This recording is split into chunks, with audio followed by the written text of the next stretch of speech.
陈菊秘书长、李大为秘书长、蔡其昌副院长，还有吴钊燮部长。今天很高兴看到郑文灿市长呢在地的大家长，还有我们各在岸大使以及各位媒体朋友，大家午安。我们历经12天的时间，这一趟自由民主永续之旅，终于顺利完成。那么这一趟我们访问了加勒比海的友邦，包括海地、圣克里斯多福及里维斯、圣文森以及圣卢西亚，并且过境了纽约跟丹佛，透过实地的走访，更深入的了解友邦跟我们中华民国台湾的合作关系跟情谊。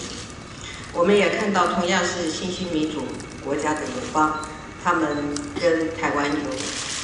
类似的历史经验。我们就族群的议题、民主化的议题有很多经验的交换。那比如我们政府向原住民族道歉的事情，也得到我们友邦的关注。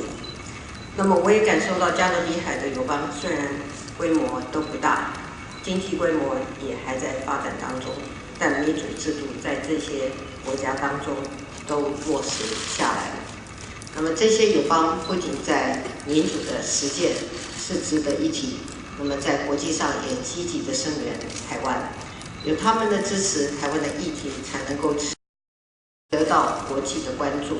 那么我们会珍惜这样的朋友。那么这几年来，我们致力于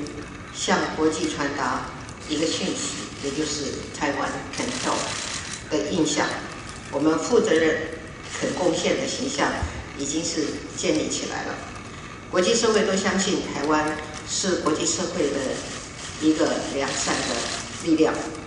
我们要再一次的强调，台湾有能力帮助其他的国家，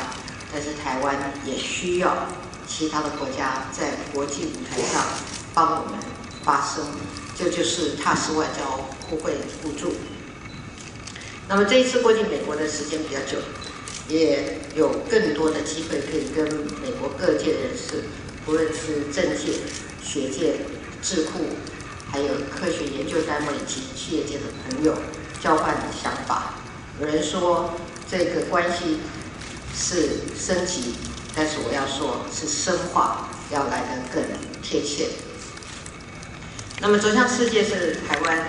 人民共同的愿望，我也希望朝野政党、全国人民，无论是你是台湾派，还是中华民国派，还是中华民国台湾派，我们大家都可以团结起来，一起为走向世界